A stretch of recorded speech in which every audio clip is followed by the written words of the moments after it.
감사를 드립니다.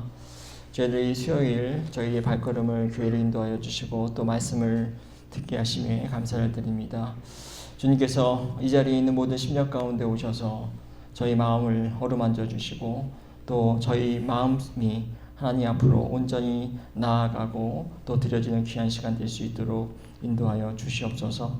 저희들 이 말씀이 단순히 우리의 지식을 쌓는 말씀이 아니라 우리의 생명이 되는 말씀이 되게 하시고 이 말씀이 또 우리 안에 머물러 또 흘러내려 또 다른 이에게도 또 생명의 복음으로 전해지는 귀한 시간 될 수 있도록 인도하여 주시옵소서. 이 모든 말씀 예수 그리스도의 이름으로 기도합니다. 아멘.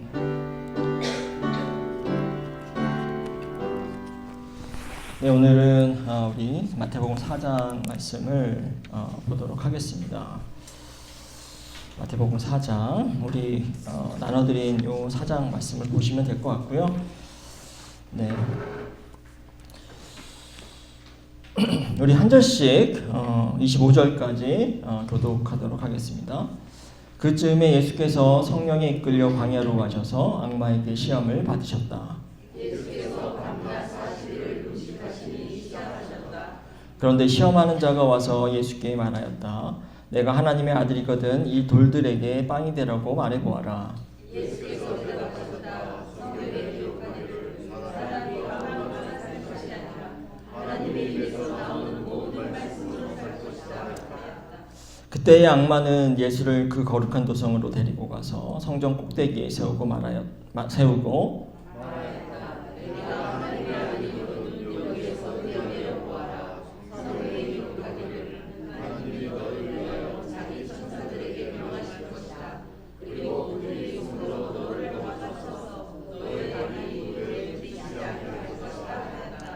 예수께서 악마에게 말씀하셨다. 또 성경에 기록하기를 주 너희 하나님을 시험하지 말아라 하였다.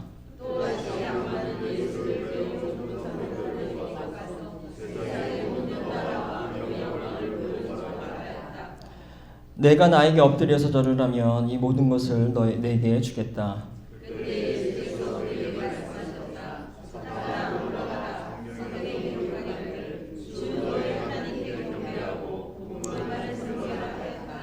이때 악마는 떠나가고 천사들이 와서 예수께 시중을 들었다.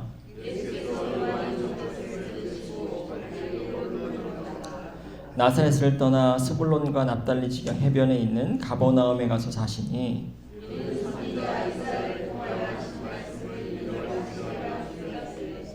스불론 땅과 납달리 땅과 요단강 저편 해변길과 이방의 갈릴리여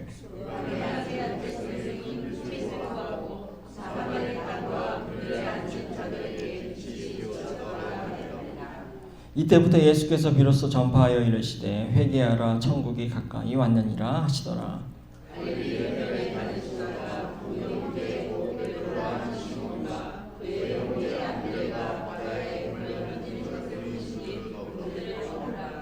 말씀하시되 나를 따라오라 내가 너희를 사람을 낚는 어부가 되게 하리라 하시니 거기서 더 가시다가 다른 두 형제 곧 세베대의 아들 야고보와 그의 형제 요한이 그의 아버지 세베대와 함께 배에서 금을 깁는 것을 보시고 부르더니 예수께서 온 갈릴리에 두루 다니사 그들의 회당에서 가르치시며 천국 복음을 전파하시며 백성 중에 모든 병과 모든 약한 것을 고치시니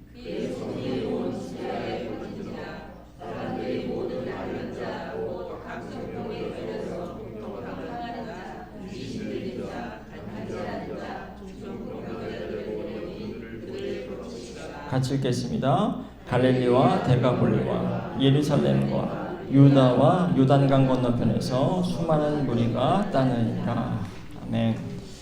오늘 사장은 여러 가지 이야기로 구성이 되어 있습니다. 우리 전반부에는 예수께서 시험당하시는 그런 내용들로 구성되어 있고요. 그 이후에는 이제 갈릴리 가버나움으로 또 가셨다가 거기에서 이제 사역을 본격적으로 시작하십니다. 그리고 18절 이후부터는 제자들을 삼는 그런 내용이 나오시고요. 또 23절 이하부터는 이제 복음을 전파하시고 본격적으로 하나님 나라의 사역을 하시는 장면들이 등장하고 있습니다. 오늘은 특별히 이 앞에 부분 예수님께서 시험 받으시는 그런 장면에 대한 그 이야기를 집중적으로 한번 살펴보고요. 이 말씀들을 통해서 또 우리에게 주시는 또 하나님의 말씀을 함께 묵상해 보도록 하겠습니다. 오늘 시험 받는 장면이 1절부터 11절까지 이야기가 나와 있습니다. 그리고 우리가 아는 것처럼 이제 세 가지의 시험을 받으시죠. 그 시험의 내용들을 한번 우리 살펴보려고 합니다. 우리가 근데 이 시험 받는 내용들이 마태복음에만 나오는 것이 아니고 마가복음에도 등장을 하고 또 누가복음에도 등장을 합니다. 그런데 마가복음에는요, 제가 한번 읽어드릴게요. 마가복음은 1장 13절에 이렇게 나와 있습니다. 예수께서 40일 동안 광야에 계셨는데 거기서 사탄에게 시험을 받으셨다. 예수께서 들짐승들과 함께 지내셨는데 천사들이 그의 시중을 들었다. 이제 시험 받는 말씀이 지금 제가 읽은 한 절에 압축해서 나와 있습니다. 한 절로 지금 다 설명이 되고 있죠. 특별히 시험에 관련돼서는 거기서 사탄에게 시험을 받으셨다. 딱 간단한 짧은 문장으로 끝납니다. 그런데 이제 마태복음은 그 간단한 한 문장에 만족하지 않습니다. 그러면서 이제 우리가 보는 것처럼 4장에서 1절부터 11절까지 예수의 시험의 구체적인 내용을 지금 기록하고 있습니다. 왜 마태복음의 저자는 마가와는 달리 이렇게 한 줄로 한 문장으로 끝내지 않고 이렇게 시험의 내용들을 구체적으로 이렇게 우리에게 알려주고 있는 걸까요? 뭐 여러 가지 이유가 있을 수 있겠습니다만은 마태복음의 저자가 보기에는요, 이 시험의 내용이 상당히 중요했기 때문에 그 시험의 내용들을 사람들로 하여금 읽게 하고 듣도록 했을 것이 분명합니다. 그리고 이 시험을 극복하는 예수님의 모습이 마태와 또 마태의 신앙 공동체에게 또 중요한 도전과 그런 메시지를 준다고 여겼기 때문에 이렇게 시험의 내용들을 마가복음보다는 더 자세하게 설명하고 있는 거죠. 아마 마태와 마태의 그런 신앙 공동체 교회들은요, 아마 예수님이 받았던 그런 시험과 비슷한 시험과 유혹을 받았을 것이고, 이 말씀을 통해서 그들이 당하고 있는 그런 시험, 그들이 겪고 있는 유혹을 극복했을 것이 분명합니다. 자, 이제 이야기를 좀 본격적으로 들어가 보려고 하는데요. 1절을 우리 다 같이 읽도록 하겠습니다. 그즈음에 예수께서 성령에 이끌려 광야로 가셔서 악마에게 시험을 받으셨다. 시험의 장소가 광야입니다. 우리가 지난주에도 얘기했지만은 이 광야라고 하는 장소는 불모지라고 말씀을 드렸어요. 쓸 버려진 땅이고 불모지입니다. 쉽게 말하면은 사람이 살 수 없는 그런 공간이죠. 사람이 살지 않기 때문에 또 누가 살고 있냐면 야생동물들이, 맹수들이 사는 공간이 또 광야입니다. 그러니까 위험한 공간이기도 하죠. 여기에서는 맹수가 등장하지 않고 야생동물이 등장하지 않지만 이 마가복음 아까 읽었던 그 장면에서는 예수께서 들짐승과 함께 지내셨다라고 얘기했습니다. 근데 이 들짐승이 그냥 뭐 들고양인가? 뭐 이렇게 생각하실 수도 있겠지만 들짐승의 어원을 살펴보면은 이제 야생동물, 맹수에 가까운 그러니까는 사람들과 같이 하기에는 사람에게 위협이 되는 그런 동물인 거죠. 자, 어쨌든 광야는 사람이 살 수 없는 공간이고요, 또 위험한 공간입니다. 그런데 재밌는 건 뭐냐면 예수께서 이 광야를 어떻게 가셨는가 하는 거예요. 사탄이 예수를 이끌고 광야로 갔나요? 그렇지 않습니다. 1절을 보니까는 성령에 이끌려서 그 광야를 가시게 됩니다. 악마가 이 광야로 예수를 이끈 것이 아니라 성령이 예수를 이끌었고요. 그렇기 때문에 이 악마가 예수를 시험할 수 있었던 거죠. 앞에 세례를 받을 때 성령이 예수에게 임하시고 또 하나님의 목소리를 직접 듣게 합니다. 너는 나의 사랑하는 아들이라고. 그런데 그 똑같은 성령이 예수님은 이렇게 위험한 공간으로, 위험하고 불모지인 사람이 살 수 없는 이런 공간으로 예수를 이끄신다라고 하는 것, 우리에게 시사하는 바가 좀 있습니다. 광야라고 하는 위험하고 우리가 가고 싶지 않고 어쩌면 우리를 불편하게 하는 공간, 그 공간이 하나님이 보시기에는 때로는 그곳이 우리 신앙이 자라는 장소고 또 우리가 보호받는 장소로 경험하게 하는 그런 공간이기 때문에 사람들을 그곳으로 이끄시는 거죠.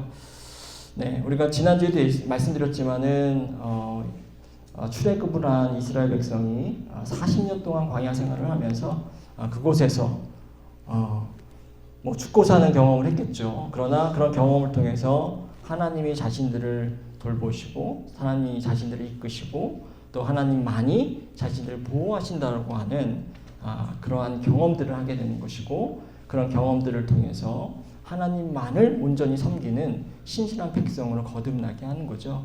광야라는 공간이 위험한 공간이지만 또 신앙인들에게는 또 신앙의 공간이 될 수 있다라고 하는 사실을 우리가 기억을 할 필요가 있습니다.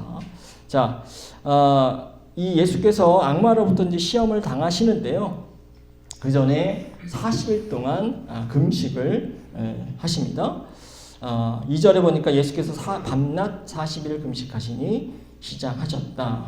금식이라고 하는 것이 이제 유대교와 고대 근동 지방에서 하나님의 신과의 관계, 또 하나님의 관계를 철저하게 더 맺기 위한, 더 가까워지기 위한 대표적인 어떤 신앙 훈련 가운데 하나였습니다. 자, 그리고 예수님께서도 광야에서 또 이렇게 금식을 하셨습니다. 금식을 통해서 하나님 앞에서 몸과 마음이 정결하게 되는 그런 훈련을 하게 되는 거죠. 그런데 주목할 것은 우리 지난주에도 살짝 말씀드렸지만은 금식의 기간입니다. 밤낮 40일을 금식하셨다고 말씀에는 나와 있습니다. 40이라고 하는 숫자, 실제로 예수님께서 40일 동안 혹은 41일일 수도 있고 39일일 수도 있지만 예수님께서 날짜를 하루하루 계산하시면서 하셨을런지 잘 모르겠습니다. 어쨌든 40이라고 하는 숫자가 유대인에게 있어서는 중요한 숫자이고 아주 상징적인 숫자가 분명합니다. 아마 이 40이라는 숫자를 통해서 이 저자인 마태는, 그리고 이 마태는 이것을 읽는 사람들에게 혹은 듣는 사람들에게 바로 자신과 또 이 마태의 공동체가 바로 유대교 그리고 유대 그리스도인이라고 하는 그러한 그 공동체의 정체성을 보여주려고 했던 것 같습니다. 노아의 홍수 기간이 40일이었습니다. 그리고 엘리야, 저도 가끔 엘리사인가 엘리야가 그러는데 엘리야가 이제 호렙산을 가기 위해서 광야를 떠돌거든요. 그 기간이 또 40일이고, 그리고 아까도 말씀드렸다시피 이스라엘 백성들이 이집트에서 탈출해서 광야에서 머물렀던 시간이 또 40일입니다. 자, 그리고 또 중요한 건 뭐냐면 모세가 이제 시내산에서 10계명을 받잖아요. 그런데 모세가 금식을 하면서 10계명을 받아 적는데 그 기간이 40일입니다. 그러니까 이 40일이라고 숫자는 어떻게 보면 예수와 예수님이라고 하는 존재가 이렇게 유대의 신앙 전통 속에서, 유대의 역사 가운데서 존재하는 분이라고 하는 것을 의도적으로 강조하고 있는 거죠. 그런 것을 보여주기 위해서 또 40이라고 하는 숫자를 강조하고 있습니다. 그리고 여기 보면 40일을 밤낮으로 금식한다고 나와 있잖아요. 그런데 우리가 마가복음을 보면은 거기에는 밤낮이라고 하는 그런 표현이 없습니다. 그냥 40일 금식하셨다 그렇게 나오고 있는데, 마태복음은 거기에다가 밤낮이라고 하는 것을 조금 더 강조하고 있는 거죠. 왜 밤낮을 강조했냐면은 아까도 말씀드렸더니 모세가 40일을 금식할 때에 밤낮으로 금식했다고 그렇게 기록되어 있기 때문입니다. 밤낮으로 40일을 금식한 거죠.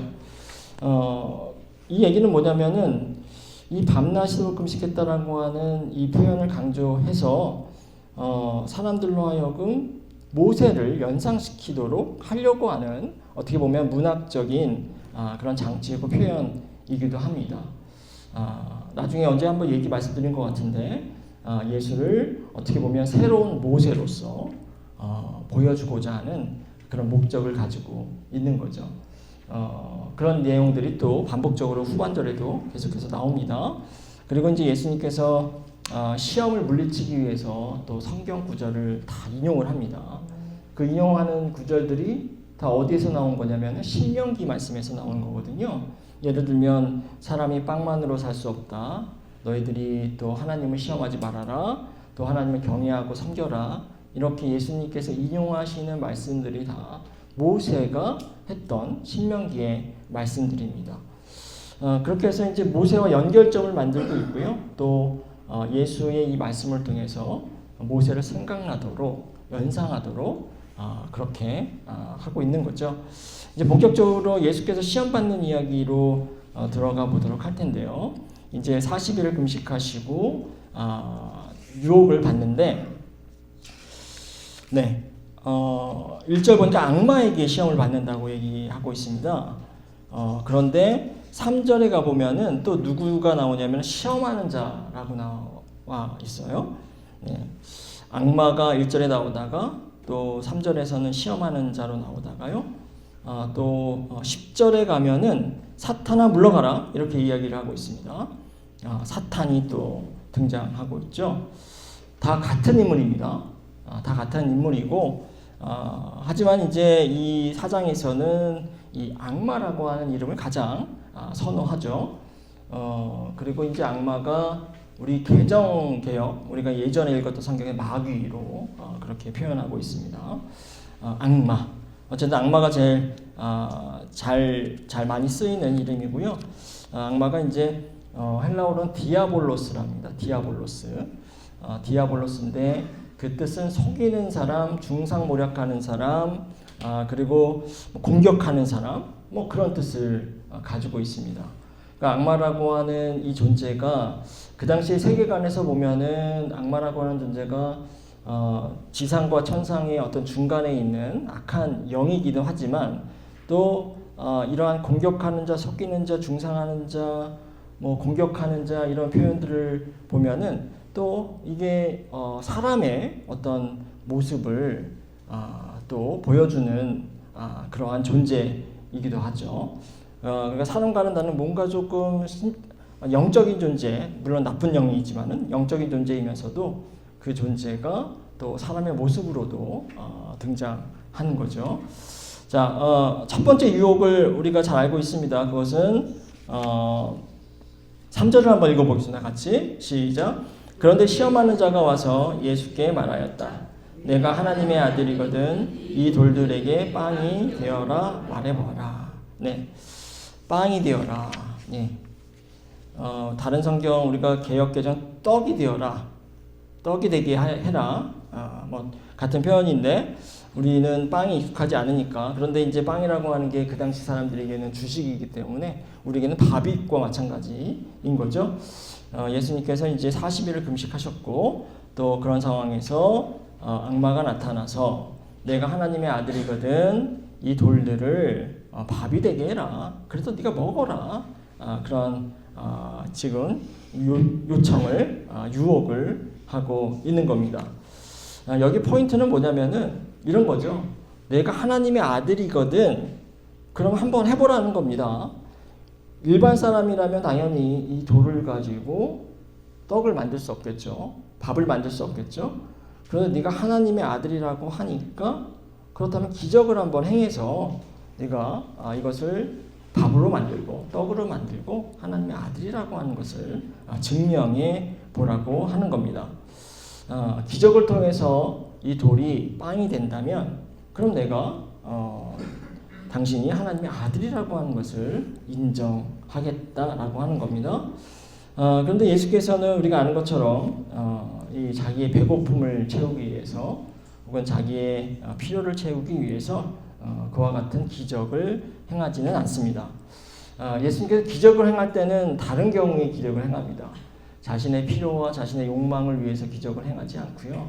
다른 사람을 위해서 항상 기적을 행하시고 베푸시죠. 특별히 뭐 가난하고 아프고 또 불쌍한 사람들, 그런 사람들을 향해 연민을 가지고 있고 또 사랑의 마음을 가지고 있고 그런 사람들을 위해서 항상 예수께서는 기적을 베푸십니다. 자신의 필요를 위해서 욕망을 위해서는 결코 예수께서는 기적을 행하지 않으시죠. 그러면서 예수께서는 악마에게 4절에서 이렇게 이야기를 합니다. 우리 4절 같이 한번 읽어보겠습니다.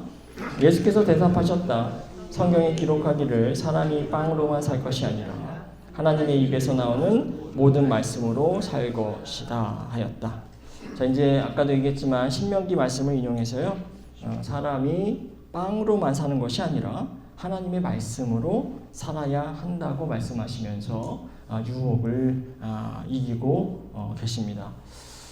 단순하게 얘기하면은 물질의 유혹, 빵의 유혹, 밥의 유혹, 그 물질의 유혹을 이겨야 한다는 말씀으로 우리는 이 말씀을 해석할 수 있습니다.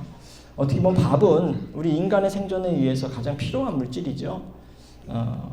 인간이 빵이 없이, 음식이 없이, 뭐 우리가 물질이 없이는 생존할 수 없습니다. 그런데 인간이 이 빵, 이 밥, 이 떡, 그것만으로, 이 물질만으로는 충분치 않다라고 하는 거죠. 물질적인 어떤 필요와 그런 만족을 넘어서 하나님의 말씀을 통해서 우리가 더욱 영적으로 채워지는 것이 필요하다라고 하는 말씀을 우리는 이 유혹을 통해서 우리는 알 수 있습니다. 예수님께서는 이 물질이 아니라 빵이 아니라 하나님의 말씀이 인간의 삶의 근본적인 그런 기초라고 하는 것을 말씀하고 있습니다. 인간은 물질에 의존하고 또 물질에 집착을 합니다. 그리고 인간이 가지고 있는 그 욕망이라고 하는 그것은 우리의 시선과 관심을 항상 물질로 그렇게 향하게 하죠. 하지만 예수께서는 우리 말씀에서 본 것처럼 자신의 배고픔을 해결하기 위해서 어떻게 보면 자기의 필요한 그런 욕구를 채우기 위해서 자신의 능력을 사용하지 않습니다. 대신에 하나님을 의지하시죠. 하나님의 말씀을 의지하고 계십니다. 어떻게 보면 신앙인들이 가져야 할 어떤 신앙의 방향성 혹은 삶의 방향성을 이야기하는 것 같기도 합니다. 그러면서 이제 우리 스스로에게 한번 물어보는 거죠. 세상의 사람들은 자신의 욕망을 충족시키기 위해서 끊임없이 물질을 소유하려고 합니다. 그런데 그 물질을 소유하는 것이 신앙인이 가야 할 그런 삶의 방향이 아니라고 하는 거죠.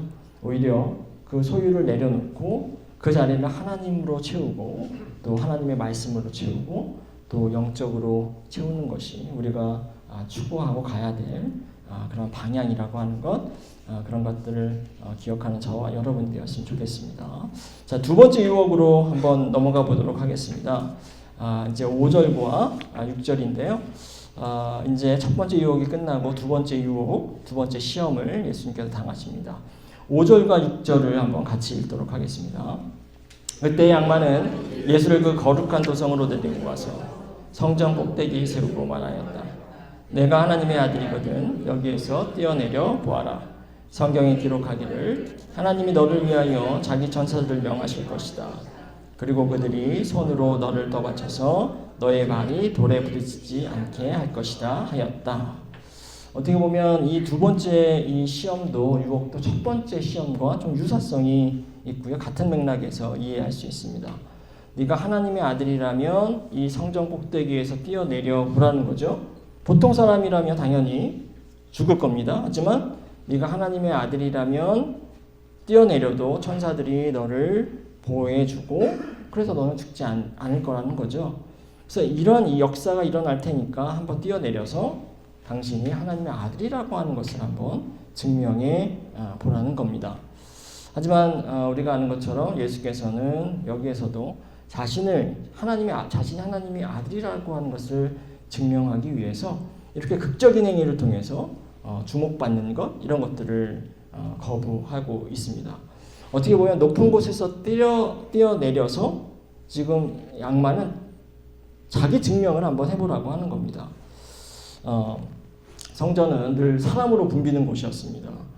거기에 제사가 있고 또 마켓이 있었죠. 그리고 성지 수제자들이 항상 있는 곳이 바로 성전입니다. 그렇기 때문에 그 성전 그 꼭대기 사람들이 모두 쳐다볼 수 있는 그 꼭대기에 내려가서 뛰어내려서 만약에 예수께서 거기서 살아나신다고 한다면 그래서 자기가 하나님의 아들이라고 하는 것을 증명한다고 한다면 그러면 자기가 인정해 주겠다라고 하는 거죠. 어떻게 보면은 주목을 한번 받아보라고 하는 겁니다. 인정을 한번 받아보라고 하는 거죠. 그래서 어떤 학자들은 이거를 쇼 미라클이라고 이야기를 하기도 합니다. 쇼 미라클. 네가 자신의 존재를 증명하는, 가치를 증명하는 그런 기적을 한번 행해보라고 하는 그런 유혹을 했다라고 하는 거죠. 그러나 예수님께서는 이것을 거부하십니다. 그런데 이제 이게 또 우리의 또 모습과도 겹쳐지는 부분들이 있습니다. 또 우리도 이 악마가 이 예수께 자기를 증명하라고 그렇게 요청하고 하는 것처럼 또 우리도 이 세상에서 끊임없이 또 우리도 인정받고 싶어하고 또 우리 존재 가치를 증명하려고 하죠. 그러면서 그 과정에서 우리가 하나님의 시선을 의식하기보다는 오히려 사람들의 시선을 의식하고 또 세상의 평가 기준에 따라서 또 스스로를 증명하려고 하는 그러한 방식으로 우리가 살아갈 때가 많이 있습니다. 제가 어제 이렇게 유튜브를 좀 보다가 어떤 내용을 들었는데요. 명품을 좋아하는 세계에서 가장 명품을 좋아한다기보다도요. 어떤 조사를 했는데 이 개인당 명품 소비율이 가장 많은 국가가 한국이랍니다. 1인당 300불이라고 해요. 300불이면 한 40만 원 정도 되는 건데 저는 명품을 사본 적이 없지만은 많은 사람들이 어쨌든지 간에 명품을 소비한다라고 하는 거죠. 그게 뭐 구찌든 루이비통이든 뭐 그런 명품백도 있고 뭐 그 잘못됐다라는 걸 떠나가지고 그렇게 명품을 그렇게 사람들이 선호한다라고 하는 것은 어찌게 보면은 그 내가 명품을 소유했다라고 하는 것을 내 스스로가 만족하는 게 아니라 이걸 좀 과시하고 또 내가 이렇게 이것을 소유할 수 있는 사람이라고 하는 걸 보여줌으로써 뭔가 인정받으려고 하는 그 욕구가 담겨 있지 않나 그렇게 해석하는 그러한 이야기를 좀 들었습니다. 어쨌든 우리 요점은 뭐냐면은 우리는 우리 삶 속에서 끊임없이 다른 사람들로부터 인정받으려고 하고 자기의 가치를 어떤 방식으로도 증명을 하려고 하는 거죠. 그게 이제 명품백일 수도 있고요. 또 목사와 같은 사람, 저 같은 사람들은 또 뭔가 설교를 잘해가지고 제가 인정받고 싶은 그런 욕구도 있고 막 그렇습니다. 그러다 보니 이렇게 지금 하는 것처럼 쓸데없는 얘기도 하고 재밌는 얘기도 하려고 하고 그런 경우도 있죠. 인간이라고 하는 존재는 끊임없이 사람들로부터 인정받으려고 하는 건데 그런 인정받으려고 하는 그런 욕구가 바로 이 장면을 통해서 우리가 살펴볼 수 있는 그런 내용일 수도 있다는 생각을 해봅니다. 어쨌든 예수님께서는 이렇게 주목받는 방식, 사람들에게 주목받고 인정받으려고 하는 방식으로 하나님의 아들이라고 하는 것을 증명하지는 않으셨습니다. 오히려 이렇게 말씀하시죠. 너희 하나님을 시험하지 말아라. 이렇게 말씀으로 대답을 하시고 또 유혹을 거부하십니다. 어떻게 보면 참된 신앙인이라고 하는 것은 이 말씀대로 하나님을 시험하지 않는 사람들이죠. 오히려 시험하는 것이 아니라 하나님을 신뢰하는 사람들이 참된 신앙인입니다. 하나님을 시험하는 것은 어떻게 보면 내가 원하는 방식으로 하나님께서 나를 지켜주시고 나를 돌봐주시고 나의 필요를 채워주신다라고 하는 것을 주장하는 것이고요. 하나님의 어떤 하나님을 나의 필요와 또 욕구를 위해서 자꾸만 맞추려고 하는 어떻게 보면 불신앙적인 태도라고 볼 수 있습니다. 참된 신앙은 하나님을 시험하지 않고 하나님의 뜻과 인도하심에 순종하면서 그 뜻대로 가는 것이죠. 그러기 위해서는 하나님에 대한 절대적인 신뢰가 필요합니다. 하나님께서는 이미 우리를 사랑하시고 또 우리를 돌보신다고 약속을 하셨습니다. 그런데 그 돌보시는 방식, 우리를 사랑하는 방식이 우리의 방식대로, 우리의 생각대로 되지 않을 수 있는 거죠. 하나님께서는 하나님의 방식대로, 하나님의 때에 우리를 하나님의 방식으로 이끌어 가시고 우리를 돌보신다라고 하는 것, 그런 것들을 우리가 기억할 필요가 있습니다. 세 번째 유혹으로 한번 가보도록 하겠습니다. 마지막 유혹입니다. 어떻게 보면은 이 유혹이 시험의 하이라이트라고 볼 수도 있습니다. 아마 이 악마는 두 번에 걸쳐서 이미 유혹을 했지만 실패를 했죠. 그렇기 때문에 세 번째 거절하기 힘든, 가장 거절하기 힘든 이 유혹을 하게 되는 거죠. 8절과 9절을 한번 읽어보도록 하겠습니다. 또다시 악마는 예수를 매우 높은 산으로 데리고 가서 세상의 모든 나라와 그의 영광을 보여주고 말하였다. 내가 나에게 엎드려서 절을 하면 이 모든 것을 너에게 주겠다. 자, 악마가 이제 예수를 높은 산으로 데리고 올라갑니다. 높은 곳으로 데려간 이유가 있죠. 높은 곳에 가면 아래를 내려다볼 수가 있습니다.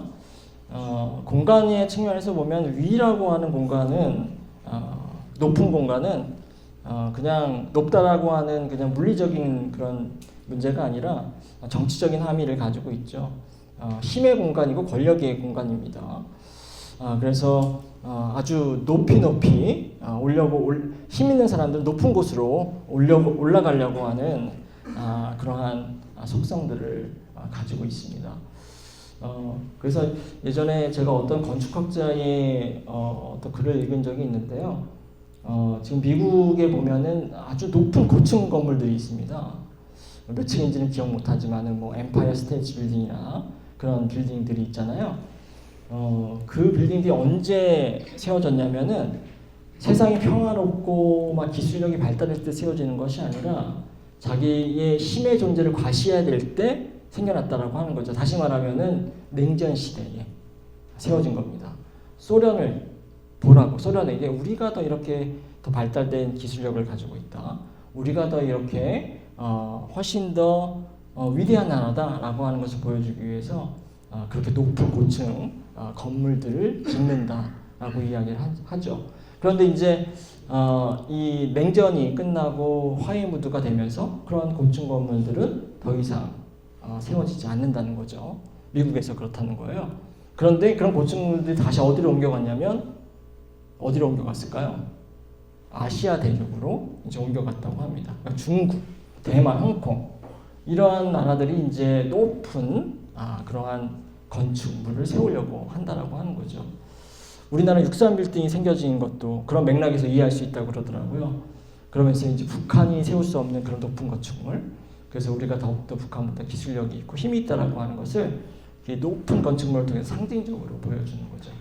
그러니까 또 북한에서도 또 그런 높층 무슨 뭐 하나 있잖아요. 이렇게 삼각형처럼 생긴 그런 고층 빌딩을 또 세우고 뭐 그렇다는 뭐 일리가 있다는 생각이 좀 들었습니다. 어쨌든 위라고 하는 공간이 힘의 공간이고 권력의 공간이죠. 자, 그런데 악마가 예수를 그 높은 곳으로 데리고 가는데요. 재밌는 건 뭐냐면은 높은 산으로 데려갔다라고 했는데 그 앞에 부사가 하나 있습니다. 그냥 산이 아니라 매우 높은 산이라고 나와 있잖아요. 그러니까 매우 높은, 그냥 높은 곳도 아니고 매우 높은 곳으로 데려갑니다. 자, 이러한 것을 통해서 우리가 이 악마가 예수를 어떻게 유혹할지를 우리가 또 예측 가능한 거죠. 아마 가장 높은, 매우 높은 곳으로 올라갔다라고 하는 것은 뭔가 어떤 권력과 또 힘을 갖게 해주겠다라고 하는 그런 유혹을 할 것이라고 하는 것을 한번 예상 가능하게 합니다. 아니나 다를까 우리 말씀에서 보니까 위에서 아래를 내려다보면서 땅 아래 펼쳐진 세상의 모든 나라들을 보여줍니다. 그리고 영광을 보여줍니다. 세상의 모든 나라들, 이제 복수형입니다.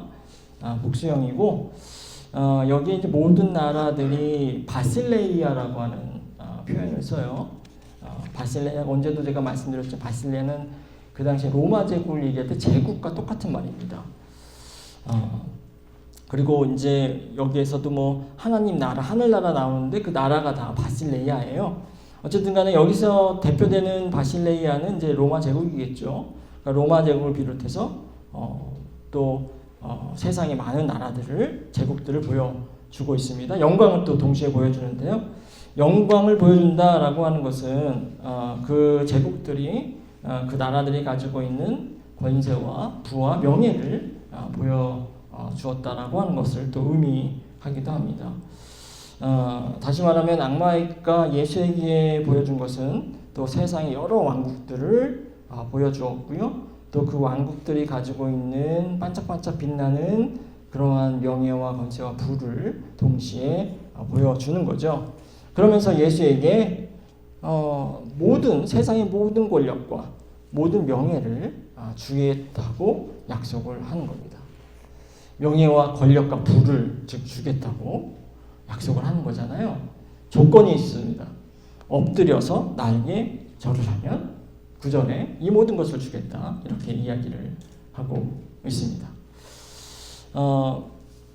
우리가 이 악마가 세상의 모든 왕국들을 주겠다 이렇게 이해한 것으로 우리가 추론할 수 있는 건 뭐냐면은 어떻게 보면 이 악마라고 하는 존재가 세상의 왕국들을 다스리고 소유하는 실질적인 그러한 소유주라고 하는 것을 또 암시하기도 합니다. 이 세상의 실질적인 지배자는 특별히 그 당시에 제국이라고 하는 그러한 제국을 지배하는 그 지배의 그 이면에 있는 힘이 바로 악마의 힘이라고 하는 거죠. 그리고 언제도 말씀드렸지만 그 악마의 힘은 생명을 소생시키고 살리는 힘이 아닙니다. 빼앗고 죽이고 억압하고 사람들을 죽음으로 몰아넣는 힘이 바로 제국의 힘이고 그 제국의 힘 이면에는 바로 이 악마의 힘이 있다라고 하는 겁니다. 자, 다시 엎드려 절으라고 하는 요청을 하죠. 그러면 세상의 모든 나라와 권세와 명예를 주겠다고 약속을 하는데요. 엎드려 절으라고 하는 표현이 사실은 그렇게 잘된 번역은 아닙니다. 왜냐하면 엎드려 절으라고 하면 그 이면에 인사를 하는 것으로 또 의미할 수도 있잖아요. 우리가 인사하는 방식이 엎드려 절을 동양에서는 그런 방식이기도 하니까. 그런데 여기에 절으라고 하는 것은 사실은 예배하고 경배하라고 하는 겁니다. 사탄에게, 이 악마에게, 자신에게 절을 예배하고 경배를 찬양을 하라고 하는 거죠. 하나님이 아니라 자신에게 예배하고 경배하면 이 세상의 모든 권력과 명예와 영광을 주겠다고 이야기를 하고 있습니다. 근데 이 사탄의 유혹에 있어서 유혹에 대해서 예수님의 답변을 아주 단호하죠. 뭐라고 말씀하시냐면 10절에 보니까 한번 우리 10절 같이 한번 읽도록 하겠습니다. 그때 예수께서 그에게 말씀하셨다. 사탄아 물러가라. 성경에 기록하기를 주 너희 하나님께 경배하고 그분만을 섬겨라 하였다. 이렇게 말씀을 하고 있습니다. 신명기 말씀입니다. 이것도. 자, 이 말씀을 인용하면서 하나님 외에는 다른 예배의 대상, 경배의 대상이 될 수 없다라고 하는 것을 분명하게 이야기하고 있습니다. 어떤 세속적인 영광과 또 권력을 제시한다 해도 하나님을 경배하는 일에는 결코 그런 것과는 타협할 수 없다라고 하는 이 강력한 그런 메시지를 전하고 있는 거죠. 예수님께 있어서는 권력이나 명예나 물질, 영광 그런 것보다는 오로지 하나님께만 신실하고 하나님께만 예배하고 하나님만을 경배하는 것이 가장 중요한 것입니다. 어떻게 보면 또 우리의 또 삶을 돌아보면요, 어떻게 보면 우리가 사는 세상이라고 하는 것, 그것은 세속적인 성공과 또 명예를 또 추구하는 세상입니다. 명예와 성공만 한다면, 부를 우리가 얻을 수만 있다면 모든 것과 타협하고 또 모든 것을 받아들이죠. 그것도 성공이라고 여깁니다. 그러면서 우리는 그런 기준에 맞춰서 살아가도록 그런 유혹을 끊임없이 받습니다. 이 악마는 오늘날에도 우리에게 똑같은 유혹을 하고 있죠. 더 많은 것을 너희들이 가져야 하고, 너희들 더 높은 곳에 올라야 하고, 또 그래서 더 큰 영광을 얻으라고 끊임없이 우리를 유혹하고 있습니다. 그러나 이 예수님의 모습을 통해서 우리는 무엇이 옳고 무엇이 그르다라고 하는 것을 분명히 알 수 있죠. 그렇게 명예와 성공과 부를 추구하는 것, 그것은 하나님을 경배하는 것이 아니라 바로 이 악마를, 사탄을 경배하는 거다라고 하는 것입니다. 그렇기 때문에 그런 길로, 그런 것을 우리가 추구해서는 안 되고, 그러한 길로는 가서 안 된다라고 하는 것. 우리가 오로지 예배하고 경배할 대상은 하나님밖에 없다라고 하는 그런 메시지를 우리에게 주고 있습니다. 예수님께서 받으셨던 이 세 가지 유혹, 이거를 간단하게 정리를 하면, 하나는 물질과 욕망에 대한 유혹이고요.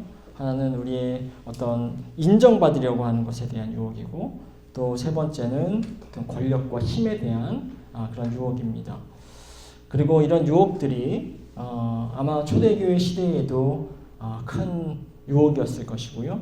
또 우리 시대에도 우리에게도 끊임없이 일어나는 유혹입니다.